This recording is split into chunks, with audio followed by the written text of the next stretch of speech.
అద్భుతమైన కృప చూపి చక్కటి నడిపింపునిచ్చి ఏ సమయానికి ఏది అవసరమో అదే ప్రభు మాట్లాడుతున్నారు. ఇక్కడైనా ఎక్కడైనా అందును బట్టి దేవునికి మహిమ కలుగునుగాక. సో మీరందరూ నా కొరకు ప్రార్థన చేస్తున్నారని నేను చాలా నమ్ముతున్నాను. దేవుని కృపను బట్టి మీ ప్రార్థనను బట్టి నేను బ్రతుకుచున్నాను. ఇంకా దానికి మించి వేరే రీజన్ ఏం లేదు. దేవుని మహాకృప, రెండవది మీ అందరి ప్రార్థన నన్ను బ్రతికిస్తూ ఉంది. రెండవది దేవుని కొరకు ఒక నమ్మకమైన సేవ చేయడానికి దోహదపడతా ఉంది. ఏ సేవ? ప్రీతికరమైన సేవ, దేవునికి ప్రీతికరమైన సేవ, దేవునికి ఇష్టమైన సేవ చేయడానికి మీ ప్రార్థనలు, దేవుని కృప ఎంతో నాకు సహకరిస్తూ ఉన్నాయి. అందును బట్టి దేవుని నామానికే మహిమ కలుగునుగాక.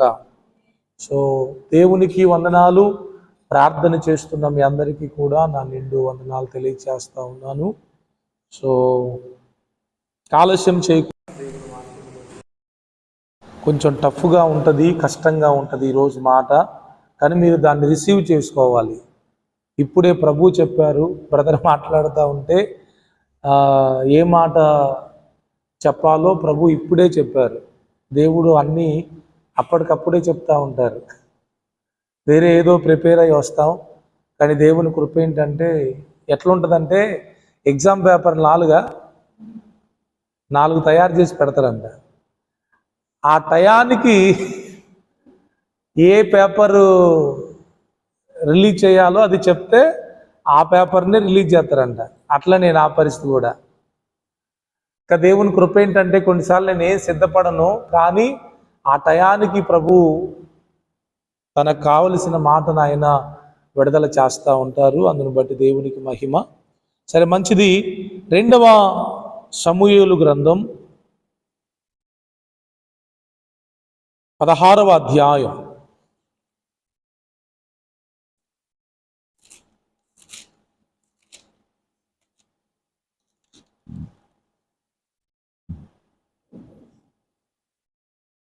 ఐదో వచనం నుండి మనం చాలా జాగ్రత్తగా చూద్దాం.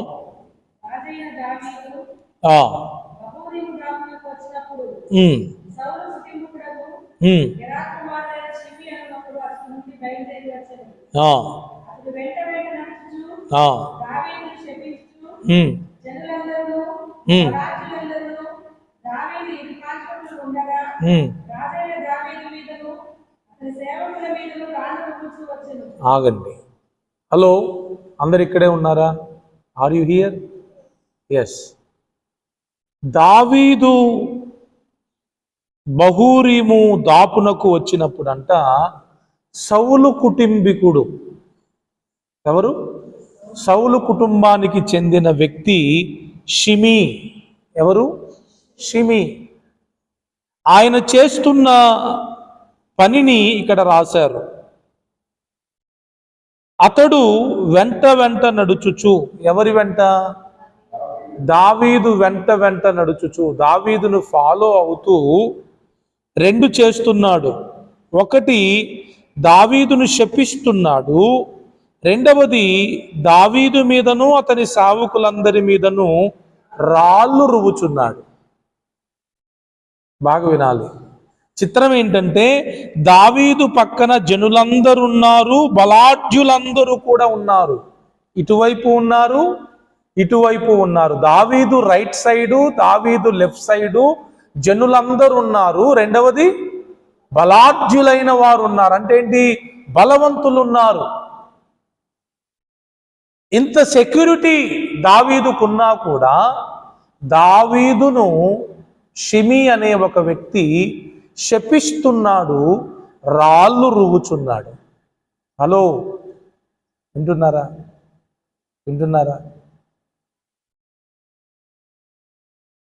దావీదు రియాక్షన్ ఏంటో మనకు అక్కడ కింద రాయబడి ఉంటుంది. మన జీవితాల్లో కూడా ఈ సందర్భాలు ఇంతకు ముందు జరిగే ఉంటాయి, ఇక ముందు కూడా జరుగుతాయి.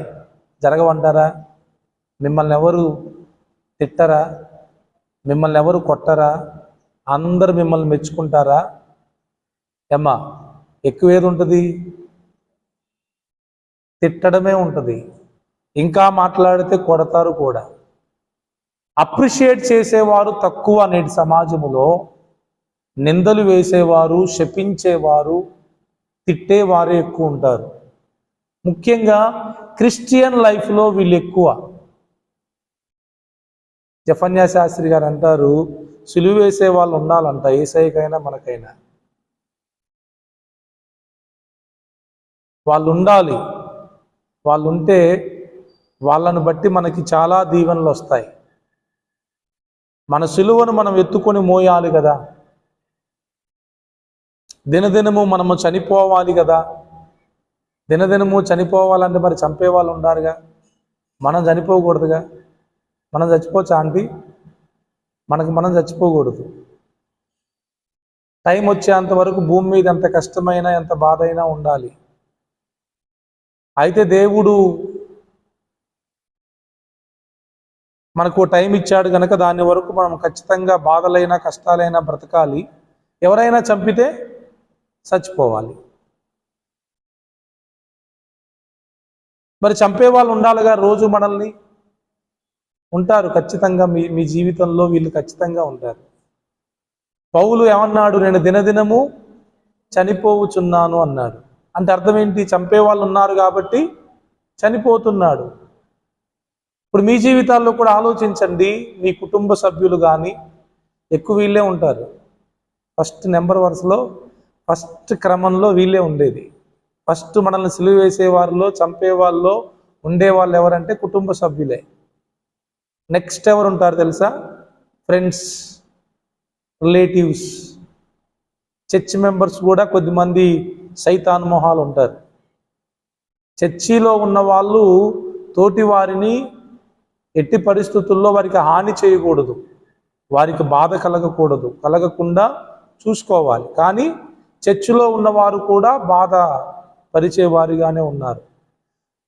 యోబు అన్నట్లుగా ఒక మాట గుర్తుపెట్టుకోండి, అందరూ బాధకే కర్తలు కానీ ఆదరణకు కర్తలు కారు లేరు. ఉన్నారా? మిమ్మల్ని ఆదరించే వారి సంఖ్య ఎంతమంది ఉంది? మిమ్మల్ని బాధపరిచే వారి సంఖ్య ఎంతమంది ఉంది? ఈ తరాజులో వీళ్ళని ఇటు పెట్టి వీళ్ళని ఇటు పెట్టండి, టింగులు లేసిపోయింది. బికాస్ బాధకి కర్తలే ఎక్కువ ఉన్నారు. అంటే ఒక వ్యక్తి బాధపడుతున్నాడు అంటే అర్థం ఏంటి? అతన్ని ఎవరో బాధ పెట్టారు కాబట్టే కదా బాధపడేది. జనరల్గా మనం చేసిన తప్పులకు బాధపడేది తక్కువ, ఎక్కువ మనం బాధపడకుండానే బాధపడుతూ ఉంటాం చూడండి, అవి ఎక్కువ క్రిస్టియన్ లైఫ్లో ఉంటాయి. సమాజంలో వారు చేసిన తప్పులకు బాధపడేవారు ఎక్కువ మంది ఉంటారు. జెన్యూన్గా దేవుని కొరకు బ్రతికేవారు అనేకులు బాధ పెడతా ఉంటే బాధపడేవారు ఉంటారు. సరే, ఏదేమైనా దావీదును షిమి అనే వ్యక్తి శపిస్తున్నాడు. మీకు గుడ్ న్యూస్, హేతువు లేని శాపము మీకు తగలదు. Hello, are you here? ఎగిరి గంతేయాలి ఈ మాట మీకు చెప్పినప్పుడు. ఆమెనని గట్టి కేకలు వేసుకోవాలి. మరి మీరు డిప్రెషన్లో ఉన్నారో లేకపోతే మీ మైండ్ ఇక్కడ ఉండి బాడీ ఇక్కడ ఉండి మైండ్ ఇక్కడ లేదో నాకు అర్థం కాల. గుడ్ న్యూస్ ఏంటి? హేతువు లేని శాపం ఏదైనా నీకు తగలదది. ఒక వ్యక్తి నిన్ను శపిస్తున్నాడు, శాపనార్థాలు పెడుతున్నాడు, పెట్టనివ్వండి, శపింపనివ్వండి. నిజంగా అక్కడ గనక నీ తప్పేమీ లేకపోతే, నీ పొరపాటేమీ లేకపోతే, నీ ప్రమేయమేమి లేకపోతే ఎన్ని శాపనార్థాలు పెట్టినా ఏ ఒక్క శాపం కూడా నీకు తగలదు.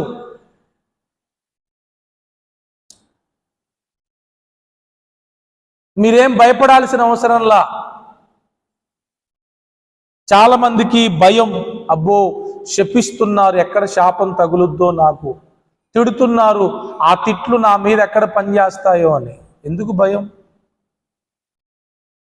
నీవు మంచివాడవైనప్పుడు, నువ్వు మంచిదానమైనప్పుడు నిన్ను ఎంతమంది శపించినా, ఇప్పుడు 21వ కీర్తనలో లేదా, వారెన్నో దురుపాయములు పన్నారంట, కానీ అవి నెరవేర్చడానికి వారి వల్ల కాదు కూడా. Praise the Lord. కాబట్టి ఎవరైనా మిమ్మల్ని తిడుతున్నారా, ఎవరైనా మిమ్మల్ని శపిస్తున్నారా, యేసు ప్రభువు అయితే మరీ దారుణంగా చెప్పాడు మత్తయి సువార్త 5వ అధ్యాయంలో. మనుషులు మిమ్మల్ని నిందించునప్పుడు, మీ మీద చెడ్డ మాటలల్లా పలుకున్నప్పుడు, హలో, ఎవరు చెప్పారు? యేసు ప్రభు చెప్పారు. ఆయన లాంగ్వేజ్ చాలా తేడాగా ఉంటుంది, అర్థం చేసుకోవడం చాలా కష్టం. అన్యులైతే పూర్తిగా అపార్థం చేసుకుంటారు. మీ మీద చెడ్డ మాటలల్లా పలుకుతున్నప్పుడు, మిమ్మల్ని నిందిస్తున్నప్పుడు, మిమ్మల్ని దూషిస్తున్నప్పుడు సంతోషించి గంతులు వేయండి. ఎప్పుడు?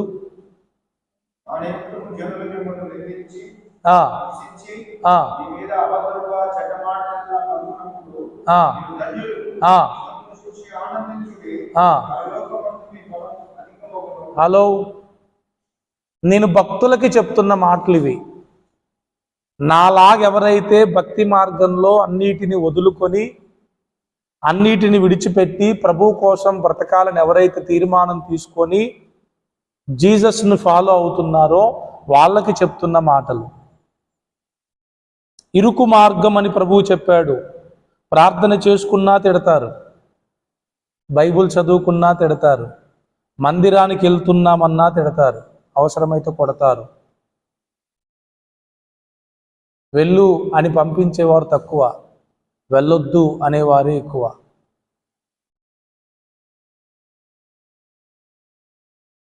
Not easy. క్రైస్తవ భక్తి చేయడం అనేది సులభమైనది కాదు. కానీ అలాంటి క్రిటికల్ సిచ్యువేషన్లో మనము సంతోషించి గంతులు వేయాలి. మిమ్మల్ని నిందించే వారిని బట్టి మీరు ప్రభువుని స్తుతించాలి. మిమ్మల్ని తిట్టే వారిని బట్టి ప్రభువుని మీరు స్తుతించాలి పొద్దున్నే లేచి. ఉందా ఆ మనసు మీకు? మీరు తిట్టటం కాదు, మీరు శపించటం కాదు, మీరు చెడ్డ మాటలు పలకటం కాదు, అది భక్తిహీనుల పని. ఏంటమ్మా? ఏది వాళ్ళ పని? షిమీ లాంటి వాని పని ఏంటంటే శపించడం, దూషించడం, చెడ్డ మాటలు పలకడం.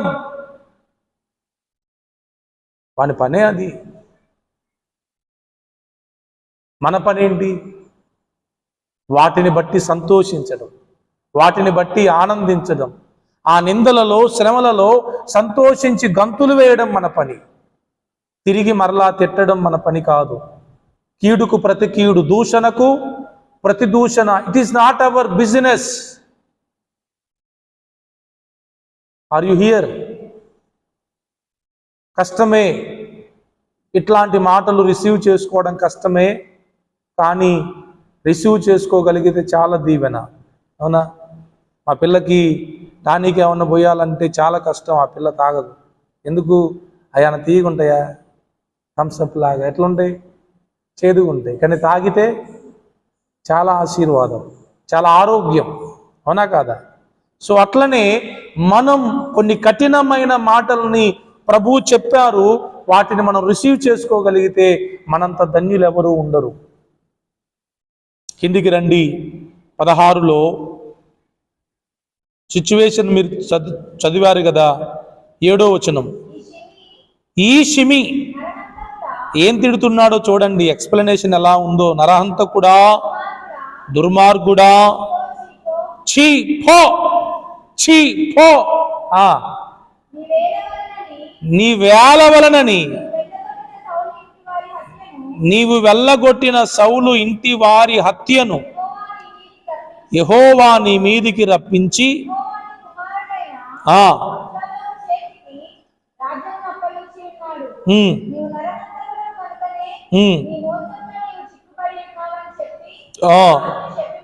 చాలు. ఎలా తిడుతున్నాడు? నరహంతకుడా, దుర్మార్గుడా, చి పో, నీవు ఏలాలని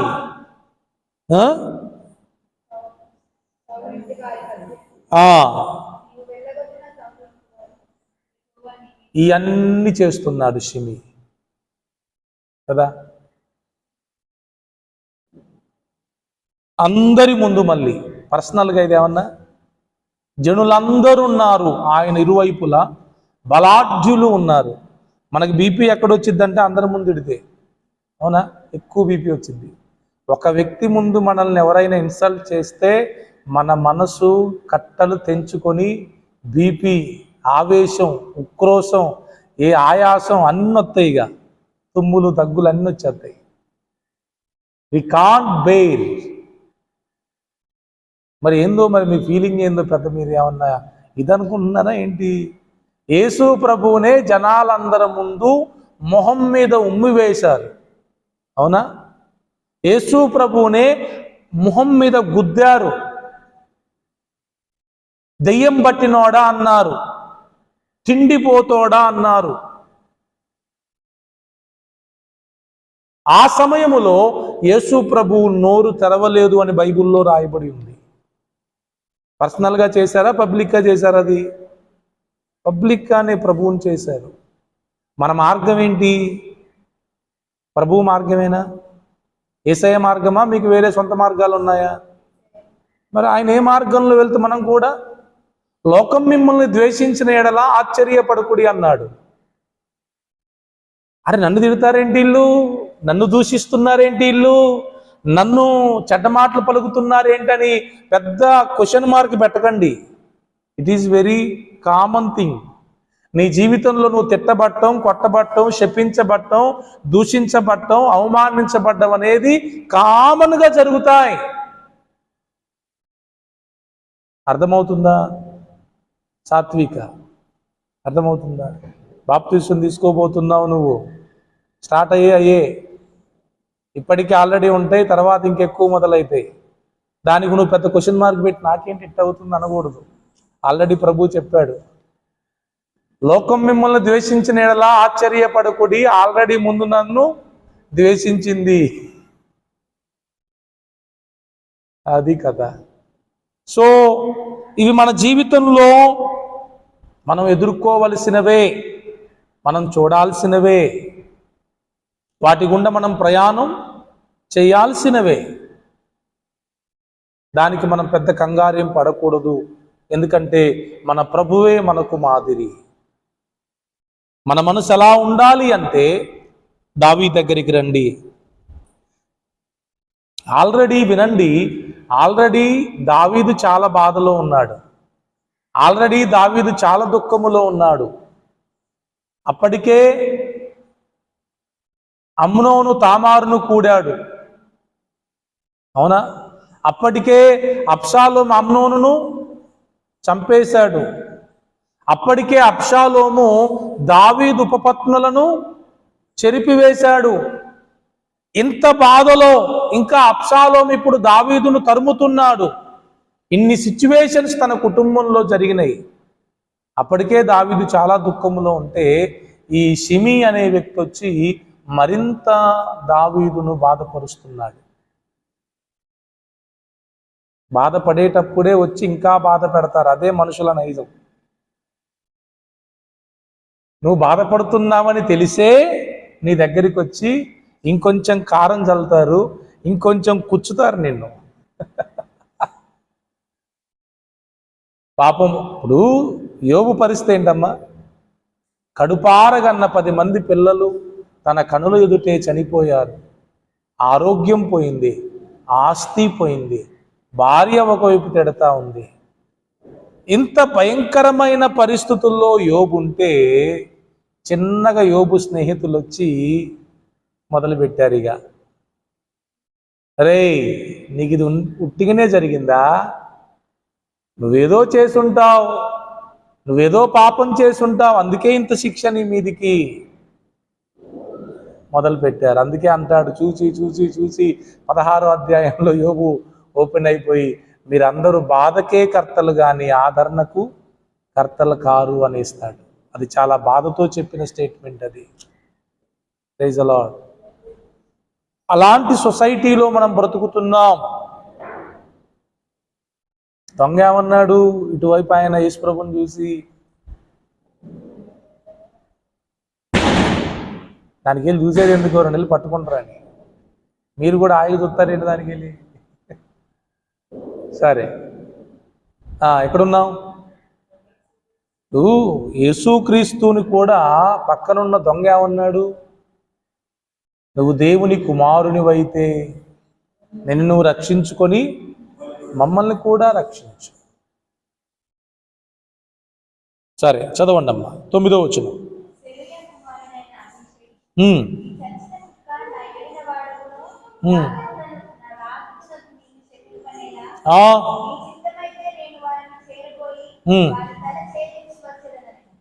పక్కనే దావీదు పక్కన అభిషై ఏమన్నాడు తెలుసా దావీదుతో? దావీదు రాజా, ఈ సచ్చిన కుక్క నా రాజుని శపించడం ఏంటి? ఒక్క మాట చెప్పయ్యా, వాని తల తీసుకొని వచ్చేస్తా అన్నాడు. ఎవరి కోపం వచ్చింది? దావీదుకు రాలా కోపం. ఎవరికి వచ్చింది? అభిషై లాంటి వాళ్ళు కూడా కొన్నిసార్లు మన పక్కనే ఉంటారు మనల్ని రెచ్చగొట్టడానికి. ఎందుకు పడుతున్నావు వాడు అట్లా అంటా ఉంటే, ఆమె నిన్ను అట్లా తిడతా ఉంటే ఎందుకు పడుతున్నావు అయ్య గారు? నువ్వు మరీ అంత మంచితనంగా ఉంటే ఎట్లండి, అంత సహనంగా ఉంటే ఎట్లండి? మాట్లాడండి, లెగండి, పదండి, అవసరమైతే నేను ఉంటా, లేకపోతే నువ్వు మౌనంగా ఉండి నాకు మాట చెప్పు, నేను చూసుకుంటా అని మనల్ని రెచ్చగొట్టే అభిషైలు కూడా మన పక్కనే ఉంటారు. జాగ్రత్త. మనం బాగానే ఉంటాం కొన్నిసార్లు, పోనీలే, తిట్టుకోనీలే, అనుకోనీలే అని మనం బాగానే ఉంటాం, కానీ అభిషైలు కోరుగా. దావీదు ఏమన్నాడు?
రైట్.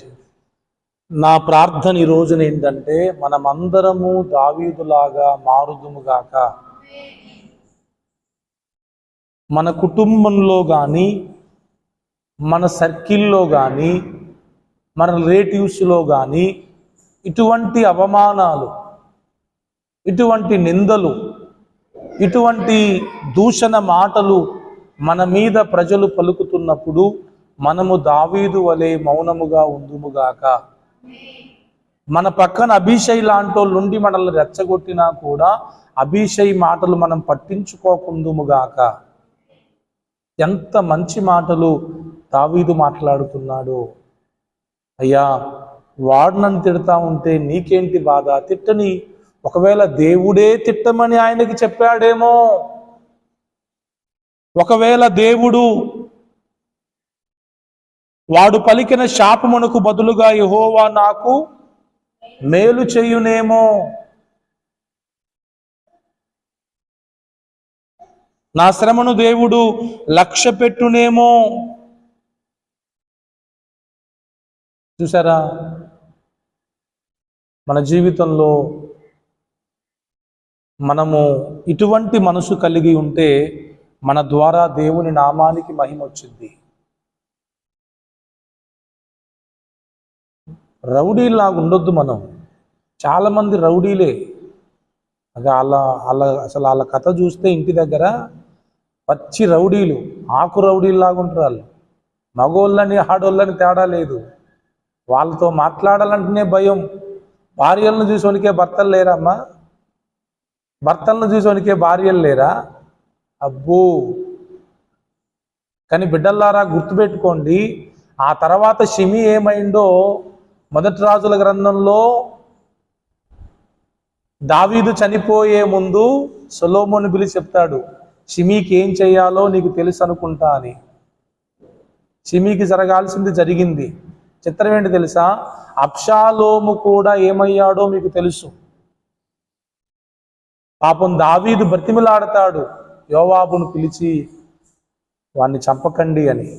కానీ వాని జుట్టు పైన చెట్ల కొమ్మలకి చిక్కుకొని పోతే యోవాబే కావాలని వేసి పడేస్తాడు.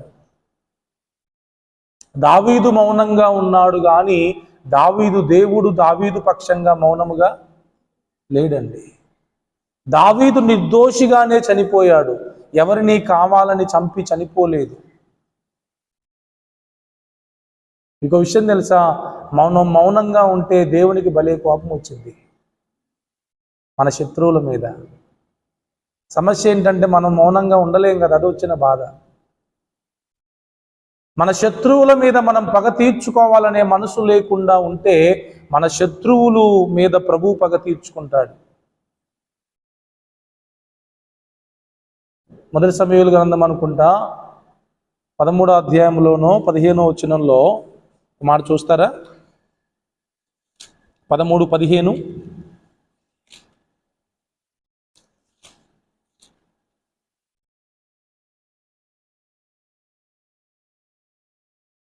అదే 15:13.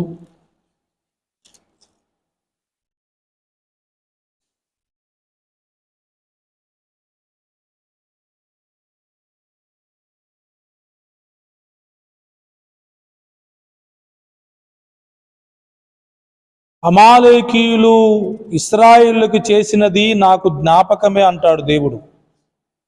ఎక్కడయ్యా అది?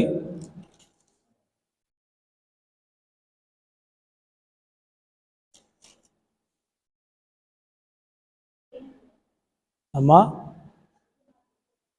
15 ఎన్నో వచనమ్మా? 2. Correct, thank you sister. చదవండి. సైన్యములకు అధిపతిగా యెహోవా సెలవిచ్చినదేమనగా, అమాలేకీయులు ఇశ్రాయేలుకు చేసినది నాకు జ్ఞాపకమే. వారు ఐగుప్తులో నుండి రాగానే అమాలేకీయులు వారికి విరోధులై మార్గమందు వారి మీదికి వచ్చిరి గదా.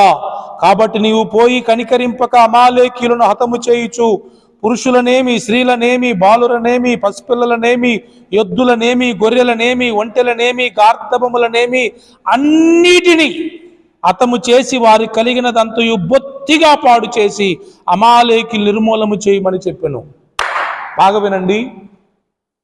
యాక్చువల్గా ఈ సంఘటన ఎక్కడ జరిగిందంటే నిర్గమాకాండంలో జరిగింది. ప్రభు ఎక్కడ మాట్లాడుతున్నాడు? మొదటి సమూయేలు గ్రంథంలో మాట్లాడుతున్నాడు. కొన్ని వందల సంవత్సరాల తర్వాత ఇశ్రాయేలు మర్చిపోయారు. ఇశ్రాయేలీయులు అమాలేకీయులు తనకు చేసిన కీడును ఆల్రెడీ ఇశ్రాయేలును మర్చిపోయారు. కానీ ఎవరు మర్చిపోలా? దేవుడు మర్చిపోలేదు. ఎంత అద్భుతమైన దేవుడు అండి! ఈ మాట చదివినప్పుడు ఒక దైవజనుడు మన పోయిన వారంలో చెప్పినప్పుడు నాకెంత ఆనందం వేసిందో. నిన్ను బాధ పెట్టిన నువ్వు మర్చిపోయి ఉంటావు, నిన్ను ఇబ్బంది పెట్టిన నువ్వు మర్చిపోయి ఉంటావు. కొన్ని ఏళ్ల క్రితం ఎవరో నీకెక్కడో ఏదో నొప్పి బాధ కలిగించుంటారు, నువ్వు వారిని మర్చిపోయి ఉంటావు. కానీ దేవుడు వారిని మర్చిపోలేదు. Praise the lord. మర్చిపోయాడా? అమాలేకుల మీద దేవునికి పిచ్చి కోపం ఉంది. ఆ పిచ్చి కోపాన్ని సౌలు ద్వారా దేవుడు తీర్చుకోవాలనుకుంటే ఈ పిచ్చి సౌలేమో బలహీనమైన వాటిని చంపేసి బలమైన వాటిని పట్టుకొని వచ్చాడు. ఎంత క్లారిటీగా ఉంది ఇక్కడ చూడండి. సమూయేలు వచ్చి సౌలుకు చెప్తున్న మాట ఇది, అయ్యా రాత్రి దేవుడు నాకు చెప్పాడు అమాలేకుల గురించి ఇలా చేయమని, ఒంటెల గురించి, పసిపిల్లల గురించి, ఎద్దుల గురించి, గొర్రెల గురించి అన్నిటినీ హతము చేసి వారికి కలిగినదంతయు పొత్తిగా పాడు చేసి అమాలేకులు నిర్మూలము చేయమని చాలా క్లియర్గా చెప్పాడా లేదా? మరి సౌలు ఏమి విన్నాడు?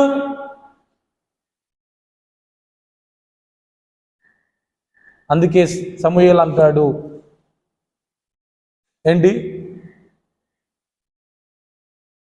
ఎదురు చెప్పుట సోది చెప్పుటతో సమానం అంటాడు.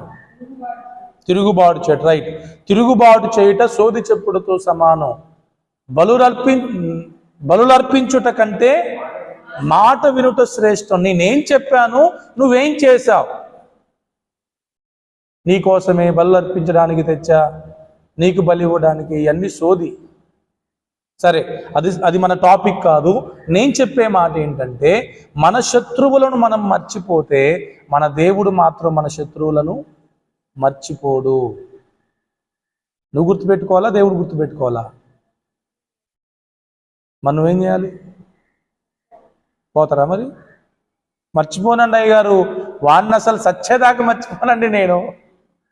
అబ్బో, ఆమెను అసలు మర్చిపోనండి, నాకు ఆమె ఎంత కీడు చేసింది, వాళ్ళు ఎంత నాకు అన్యాయం చేశారు, నా ప్రాణం పోయినా నేను వాళ్ళని మర్చిపోను. ఊరిని పోయిద్ది మరి. ఏంటి? అదే మరి, నీ ప్రాణమే పోయిద్ది. ఎందుకంత?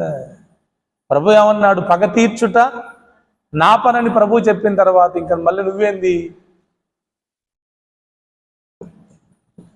Praise the lord. సో దేవుని బిడ్డలారా, బాగా వినండి మాటలు. దావీదు లాంటి మనసు మనకు రావాలండి. దావీదు లాంటి మనసు మనకు రావాలి. ఈ రోజుల్లో చూడండి, ఎక్కడ చూసినా గొడవలే కదా. ఎక్కడన్నా చూడండి, గొడవ లేని స్థలం ఎక్కడుంది? చిరంజీవి బ్రదర్, ఉందా?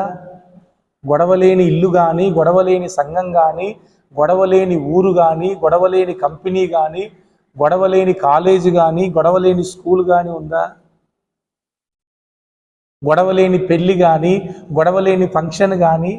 జనరల్గా ఫంక్షన్లు, పెళ్ళి ఎందుకు చేసుకుంటారు? హ్యాపీగా సంతోషంగా చేసుకుంటారా? కానీ ఏం జరుగుతూ ఉన్నాయి? అది మరి, పెళ్ళిళ్ళలో ఫంక్షన్లో కూడా గొడవలే, సమాధానం లేదు. ఎవడో ఒకడు సైతాన్ మొహమ్మడు వస్తాడు, వాని వల్ల మొత్తం గొడవలే. ఒకటి గుర్తుపెట్టుకోండి, అభ్యంతరములు రాక తప్పవు అన్నాడు ప్రభు. కానీ ఎవరి వలన అభ్యంతరాలు వస్తాయో వాని సంగతి నేను చూసుకుంటా అన్నాడు. అభ్యంతరాలు, గొడవలు అన్నీ జరుగుతాయి, కానీ కారణం మనం కాకూడదు. నేను కారణం కాకూడదు, మీరు కారణం కాకూడదు. మనం వాటిని ఆపగలమా? ఆపలేము. కానీ వాటికి మనం కారణం కాకూడదు. పోలీస్ స్టేషన్లో జనాలు ఎప్పుడూ ఉంటూనే ఉంటారు. నేను వస్తూ పోతా చూస్తూ ఉంటానుగా, కానీ మనం ఉండకూడదు అక్కడ. జనాలు ఎంతమంది అయినా ఉండొచ్చు, కానీ మనం అక్కడ ఉండకూడదు కదా. అంటే అలా జాగ్రత్త పడాలి, అలా జాగ్రత్త పడాలి. అలా మన జీవితాన్ని మనం కాపాడుకోవాలి, అలా మన భక్తిని మనం కాపాడుకోవాలి. ఈ రోజున అందరికీ తక్కువైంది ఏంటి తెలుసా అండి? సహనం, ఓర్పు, దీర్ఘశాంతం. ఇవి తప్ప అన్నీ ఉన్నాయి మీ దగ్గర. మీ స్కిల్స్ అన్నీ చాలా ఉంటాయి, టాలెంట్ స్కిల్స్ అన్నీ, కానీ ఇవే లేవు. ఉండాల్సిందే ఇవి. నీకెన్ని టాలెంట్స్ ఉన్నా, ఎంత మంచి స్కిల్స్ ఉన్నా, సహనం, ఓర్పు, దీర్ఘశాంతం ఇవి లేవనుకోండి, అవన్నీ జీరో. అవన్నీ జీరో. దీర్ఘశాంతాన్ని ఇంగ్లీష్లో ఏమంటారు? Long suffering. దీర్ఘశాంతం ఉండాలని నువ్వేం చేయాలి? చాలా ఎక్కువ సఫర్ అవ్వాలి, చాలా దూరం సఫర్ అవ్వాలి. ఈ రోజున సఫర్ చేయడానికి ఇష్టపడుతున్నారు కానీ సఫర్ అవ్వడానికి ఇష్టపడట్లా. కానీ దావీదు ఎవరు? సఫర్ అవ్వడానికి ఇష్టపడ్డ వ్యక్తి, బాధపడడానికి ఇష్టపడ్డ వ్యక్తి, బాధ అనుభవించడానికి ఇష్టపడ్డ వ్యక్తి. యేసయ్య ఎవరు? ఆయన కూడా సిలువ వేయబడ్డానికి ఇష్టపడ్డ వ్యక్తి, ప్రాణం కోల్పోవడానికి ఇష్టపడ్డ వ్యక్తి. దయచేసి నా దగ్గరికి మీ గురించి ఇలాంటి ఇంటిమేషన్ రాకుండా జాగ్రత్త పడండి. ఫలానా సిస్టర్ గయ్యాలండి, మొన్న పెద్ద గొడవ ఆవలనే జరిగిందండి, ఫలానా బ్రదర్ పెద్ద రౌడీ అండి, ఆయన వల్లనే పెద్ద గొడవ జరిగిందండి, పెట్టేయొచ్చుగా. ఎవరైనా ఒకరు వెళ్ళి పెట్టేయండి దాన్ని. హల్లెలూయా. మీరు అనుకుంటారు నేను చేసే గొడవలు ఎవరికి తెలియవని. గుర్తుపెట్టుకోండి, మీరు ఎంత సీక్రెట్గా దాస్తారో అన్ని నా దగ్గరికి నిదానంగా మర్యాదగా వస్తాయి. ఎట్టొస్తాయో నాకే తెలియదు, అవి మరీ దారుణం. నేను రావాలని కూడా కోరుకోను, కానీ ప్రభు వల్ల అన్నీ నా దగ్గరికి తీసుకొని వస్తూ ఉంటారు. మీరు చేసే నేను తెలియదు అనుకుంటున్నారేంటి? మీరు అనుకుంటున్నారు అంతే, పిల్లిలా కళ్ళు మూసుకొని పాలు తాగుతారు కాబట్టి మీరు ఏం చేస్తారో ఎవరికి తెలియదు అనుకుంటున్నారు. మీరు తెలుస్తున్నాయి, అన్నీ తెలుస్తూనే ఉన్నాయి. కానీ ప్లీజ్ అలాంటి గ్రూపులో మనం ఉండకూడదు. ఎలాంటి గ్రూపులో అమ్మా? ఎలాంటి గ్రూపులో? గొడవలు, అల్లర్లు, కొట్లాట్లు, పంచాయతీలు, వీటిని ఆపలేం, కానీ వాటికి మనం కారణం కాకూడదు. రైటా? సో జాగ్రత్త.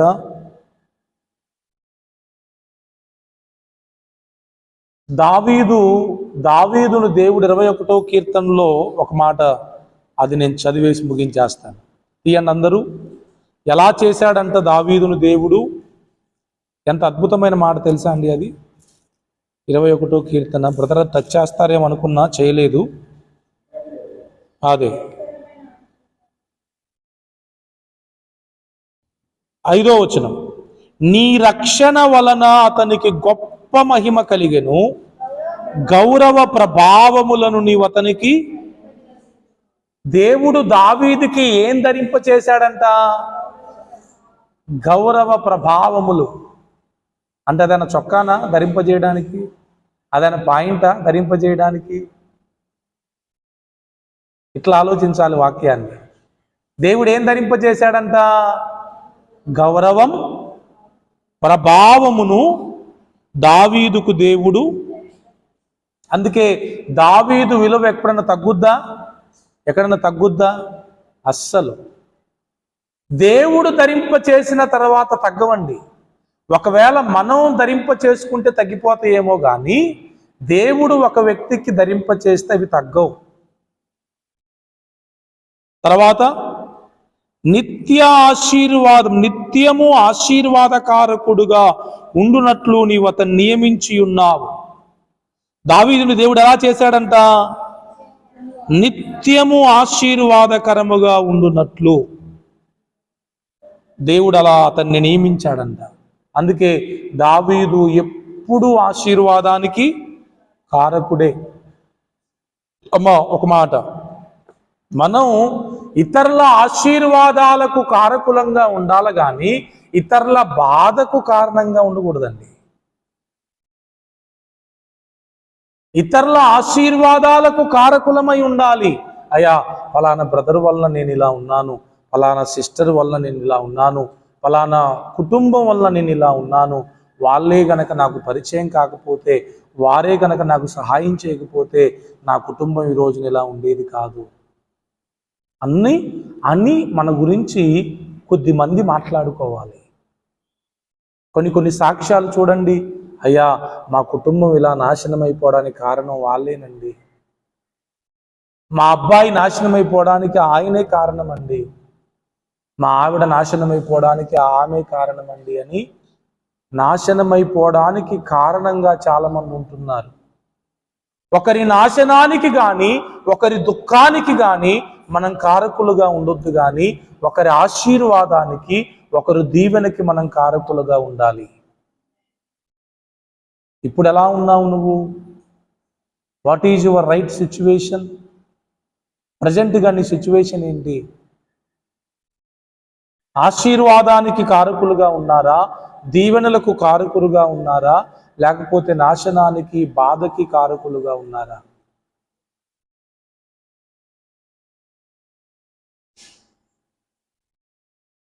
ప్లీజ్, దేవుడు మనల్ని నిత్యాశీర్వాదానికి కారకులుగా నియమించాలంటే దావీదు లాంటి క్యారెక్టర్ మనకు ఉండాలి.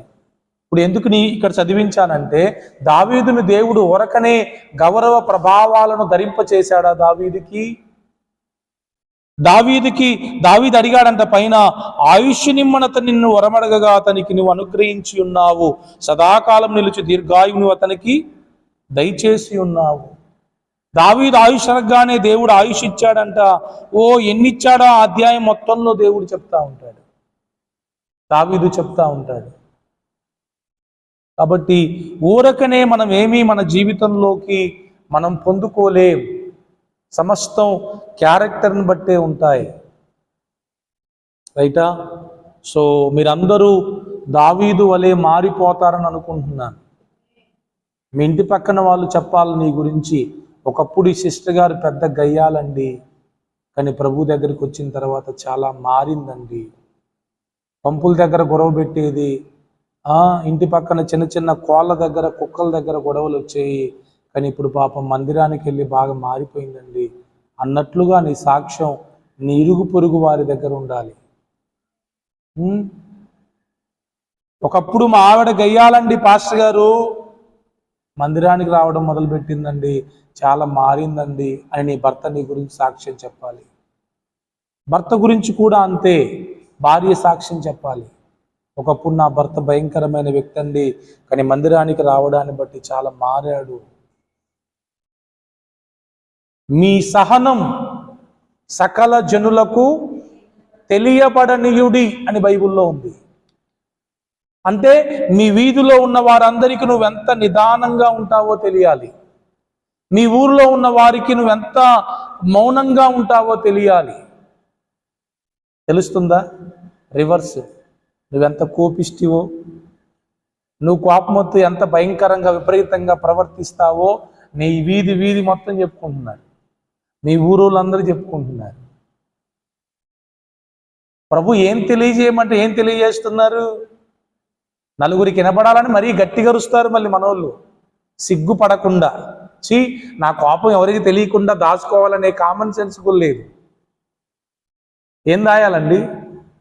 కోపాన్ని దాయాలి, సహనాన్ని తెలియజేయనియాలి.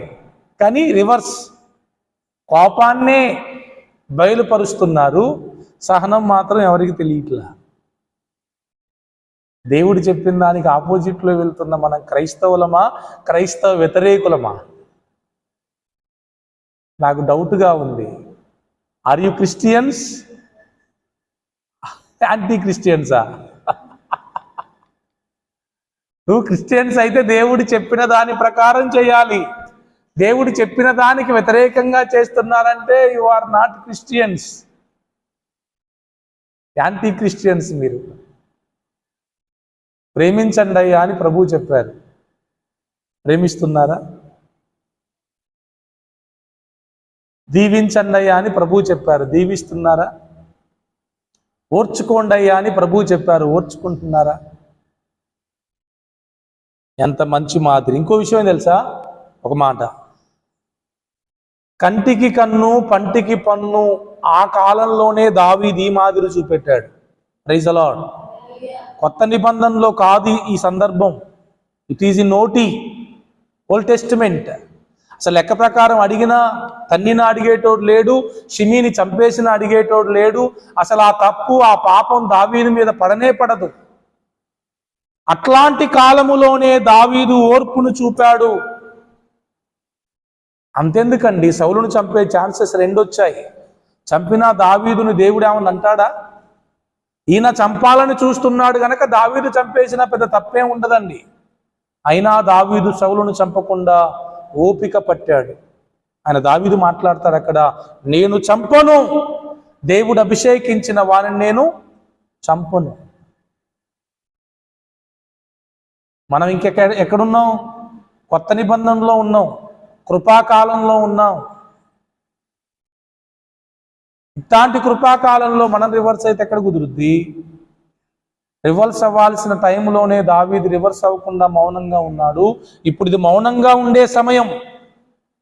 కొట్టినా తిట్టినా నిందించినా హింసించినా బాధించినా ఇది ఏ సమయం? మౌనంగా ఉండే సమయం. నీ ఆవేశాలు నీ కోపాలు చూపెడితే నరుని కోపం దేవుని నీతిని నెరవేర్చదు. So I want to close my message. మీకు ఏమైనా అర్థమైందంటారా? ఏమన్నా అర్థమైందా? నేను ఈరోజు ఉదయం ప్రార్థన చేశాను ప్రభు దగ్గర, ప్రభువా వాక్యం బాగానే మాట్లాడుతున్నారు మీరు, కానీ ఎందుకో ఆ వాక్యం మా వాళ్ళలో ఫలించట్లేదయ్యా, కొంచెం ఆ విషయంలో కూడా కార్యం జరిగించు ప్రభు అని పొద్దున్నే మా మాడి చెట్టు కింద కూర్చొని ప్రార్థన చేసే మీ అందరి కోసం. ఎంత జాగ్రత్తగా వింటున్నారో అంత జాగ్రత్తగా మర్చిపోతున్నారు మీరు. ఎంత జాగ్రత్తగా వింటున్నారో అంత జాగ్రత్తగా పాటించట్లే ఎవరు. వినటం ముఖ్యమా? బాగా వినండి. తినటం ముఖ్యమా, అరిగించుకోవడం ముఖ్యమా బ్రదర్? అది తినటంలో గొప్ప ఏం లేదు, ఎవడన్నా తింటాడు ఏదైనా ఎంతైనా. కానీ అసలైన వ్యవహారం ఎప్పుడు? ఆఫ్టర్ ఈటింగే. అరగలేదనుకో ఇంక రెండో రోజు, అయ్యా నీకు దండం పెడతా, అయ్యో వద్దయ్యా బ్రదర్ 2 ముక్కలు వేసుకొని, బ్రదర్ మీకు దండం పెడతా, ఏమన్నా బెండకాయ కూర ఉంటే వేయండి అంటే ఏంటి? నువ్వు అరిగించుకునే కెపాసిటీని కోల్పోయావు. అరిగించుకోలేని వానికి తినే హక్కు లేదంట, అంతేగా? అట్లనే వాక్యాన్ని వినే హక్కు ఎప్పుడు ఉంటుంది మీకు? విని ఆచరించినప్పుడే. ప్రకటన గ్రంథంలో ప్రభు ఏమన్నాడు?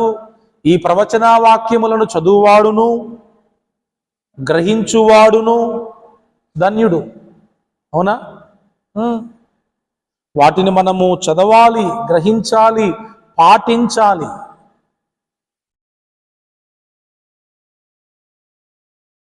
చాలా మందికి వాక్యం అరుగుదల తక్కువ ఉంది. అరిగితేనేగా ఆహారం, అరిగితేనే ఒంటికి పడుతుంది. అరగకపోతే గ్యాస్ ఫామ్ అయి మోషన్స్, వామిటింగ్స్ అవుతాయి. తిన్నదంతా ఏంది? వేస్ట్ అయినట్టు. ఈ రోజున వాక్యం కూడా చాలా మోషన్స్ అవుతున్నాయి, చాలా మందికి వామిటింగ్స్ అవుతున్నాయి. వాక్యం వామిటింగ్స్, వాక్యం మోషన్స్. అందుకే ఆత్మీయ జీవితం సరిగా ఉండట్లేదు. Why you are so weak in your spiritual life? Because you are unable to digest God's word. Am I correct? దేవుని వాక్యాన్ని ఎవరైతే జీర్ణించుకోలేరో వారు ఆత్మీయంగా చాలా బలహీనంగా ఉంటారు. ఎవరైతే దేవుని వాక్యాన్ని రిసీవ్ చేసుకొని అరిగించుకోగలరో వారు ఆత్మలో చాలా బలంగా ఉంటారు. మాంసం కూర ఎంత తిన్నా అరిగించుకోగలిగిన వాడు చూడండి ఎంత ఆరోగ్యంగా ఉంటాడు, కండలు తిరిగి. సో ప్లీజ్, ప్రార్థన చేశాను ప్రభు దగ్గర ఈరోజు ఉదయం. ఈ రోజు నుంచి మీ జీవితాల్లో వాక్యం పనిచేస్తుంది, నమ్మండి. ఇంకా ప్రభు గట్టిగా నేను ఒక అప్లికేషన్ పెడదాం అనుకుంటున్నా. వాళ్ళని 4 పీకైనా ప్రభు, వాళ్ళని నువ్వు ఖచ్చితంగా ఆ వాక్యం ఆచరించే వారిలాగా చేయమని ప్రభు దగ్గర గట్టిగా అప్లికేషన్ పెడుతున్నా. అవుతుంది. నా అప్లికేషన్లన్నీ దేవుని కృపను బట్టి ప్రభు యాక్సెప్టే చేస్తాడనే గట్టి నమ్మకం నాకుంది.